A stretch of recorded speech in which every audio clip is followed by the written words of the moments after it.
కోట్ల రూపాయలు వెచ్చించి ధాన్యాన్ని కొన్నటువంటి సందర్భం. అదేవిధంగా ఇతర పంటలకు సంబంధించి 7,800 కోట్ల రూపాయలు వెచ్చించాం. 3,000 కోట్ల రూపాయల ధరల స్థిరీకరణ కోసం ఏర్పాటు చేశాం. ఇవన్నీ మేము చేసి చెబుతున్నటువంటి మాట. కానీ చంద్రబాబు నాయుడు గారికి జనవరిలో వీళ్ళు మన హార్టికల్చర్ డిపార్ట్మెంట్ వాళ్ళు నివేదికిస్తే దాన్ని తీసి పక్కన పెట్టాడు. ఇవాళ జగన్మోహన్ రెడ్డి గారు వెళ్ళి పలకరించిన తర్వాత ఇవాళ మొదలెట్టాడు మాట్లాడే మాటలు.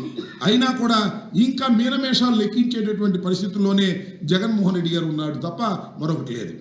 ఇవాళ శివరాజ్ సింగ్ చౌహాన్కి ఆయన లెటర్ రాశాడు. ఆ లెటర్లో చాలా స్పష్టంగా చెప్పారు 20,000 నుంచి 27,000 వరకు కూడా గత ప్రభుత్వంలో 27 వరకు గత ప్రభుత్వంలో మిర్చి ధర అమ్ముడుపోయింది. ఇవాళ మా ప్రభుత్వం వచ్చిన తర్వాత డౌన్ అయిపోయింది. కాబట్టి మీరు ఇంటర్వెన్షన్ కావాలని కేంద్ర ప్రభుత్వాన్ని అడుగుతారని నాకు అర్థం కాలేదు. కేంద్ర ప్రభుత్వానికి ఏమి సంబంధం? రాష్ట్ర ప్రభుత్వం ఏం చేస్తుంది? ఎప్పుడైనా నాఫెడ్ కొన్నదా కేంద్ర ప్రభుత్వ సంస్థ? మార్క్ఫెడ్ మన సంస్థ కదా.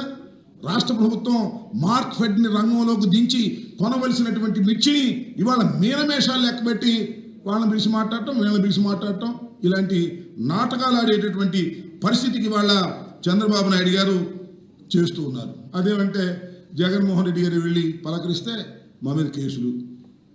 ఆయన పలకరించడు, కూతవేడి దూరంలో ఉంది, ఆయన వచ్చి పలకరించడు.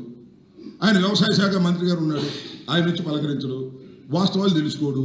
పోనీ ఏదైనా ఎలక్షన్ నోటిఫికేషను అడ్డం ఉందంటే అధికారులు పలకరించవచ్చు కదా. అధికారులు వెళ్ళి అక్కడ వాస్తవాలు తెలుసుకోవచ్చు కదా, అది తెలుసుకోరు. మేము వెళ్ళి తెలుసుకుంటే మా మీద కేసులు పెట్టే కార్యక్రమం. నేను అడుగుతానండి చంద్రబాబు నాయుడు గారు, మ్యూజికల్ నైట్ పెట్టారు కదా మీరు అంగరంగ వైభవంగా, ఆ మ్యూజికల్ నైట్కి అంతా వచ్చారు కదా, దానికి మాత్రం ఎన్నికలు కూడా వర్తించదు. జగన్మోహన్ రెడ్డి గారు వంశీ గారిని పలకరించడానికి వెళ్ళారు కదా, దానికి మాత్రం ఎలక్షన్ కూడా వర్తించదు. రైతుని పలకరించాలంటే మాత్రం ఎలక్షన్ కూడా వర్తిస్తుంది. మా మీద కేసులు పెట్టారు, కేసులు పెడితే పెట్టారు. We don't care that. రైతుల కోసం కేసులు పెట్టించుకోవడానికి వైఎస్ఆర్ కాంగ్రెస్ పార్టీ సిద్ధంగా ఉంది. జగన్మోహన్ రెడ్డి గారికి ఇచ్చినటువంటి సెక్యూరిటీని విత్డ్రా చేశారు. ఆ రోజున ఎప్పుడు లేదు చరిత్రలో, బహుశా భారతదేశ హిస్టరీలో లేదు.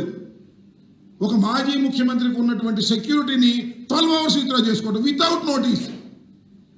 కనీసం నోటీస్ కూడా ఇవ్వకోకుండా, ఎవరైనా ఉంటే నోటీస్ ఇస్తారు, నోటీస్ ఇచ్చి మీరు వెళ్ళొద్దు అంటారు, లేదు వెళ్తే మేము ఇవ్వలేమంటారు. అలాంటి డిస్కషన్ మాకు ఇస్తారు. వితౌట్ నోటీస్ సెక్యూరిటీ విత్డ్రా చేసుకున్నారు. దుర్మార్గం, కక్ష సాధింపు చర్యల్లో భాగంగా ఇవాళ ఈ కార్యక్రమాన్ని అంతా నిర్వహిస్తున్నది. ఇది చాలా దుర్మార్గమైనటువంటి విషయం. అంతేకాదు, నేను చాలా స్పష్టంగా చెప్పదలుచుకున్నా, జగన్మోహన్ రెడ్డి గారు రైతులకు మేలు చేయాలనేటువంటి ఉద్దేశంలో విప్లవాత్మకమైన మార్పులు తీసుకొచ్చారు. వ్యవసాయ రంగంలో గ్రామాల్లోనే ఆర్బీకేలను ఏర్పాటు చేశారు. అక్కడే ఈ క్రాపింగ్ విధానాన్ని పెట్టారు. అక్కడే ఉత్పత్తుల్ని అమ్ముకునేటటువంటి అవకాశాన్ని కల్పించారు. అక్కడే విత్తనాల్ని, మందుల్ని కొనుక్కునేటటువంటి వ్యవస్థను ఏర్పాటు చేశారు. కానీ ఈ వ్యవస్థను రద్దు చేసి పరిసడే, అన్నిటిని నిర్వీర్యం చేశారే. రైతుకు రావాల్సినటువంటి అన్ని సదుపాయాలను గంగలో కలిపేసినటువంటి వ్యక్తి నారా చంద్రబాబు నాయుడు గారు. అదేమంటే ఆయన ఐటీ అంటాడు, అది అంటాడు, ఇది అంటాడు తప్ప వ్యవసాయాన్ని దగ్గర కూడా రాకివ్వకుండా సర్వనాశనం చేసేటటువంటి పరిస్థితికి వాళ్ళ చంద్రబాబు నాయుడు గారి ప్రభుత్వం వచ్చింది. రైతుల్ని అనేక విధాలుగా ఇబ్బంది పెట్టేటటువంటి కార్యక్రమాలు ఇవాళ చంద్రబాబు నాయుడు గారి ప్రభుత్వం చేస్తుందని కూడా ఈ సందర్భంగా నేను మనవి చేస్తున్నాను. Subscribe to Social TV Telugu for more videos. Hit the bell icon for faster updates.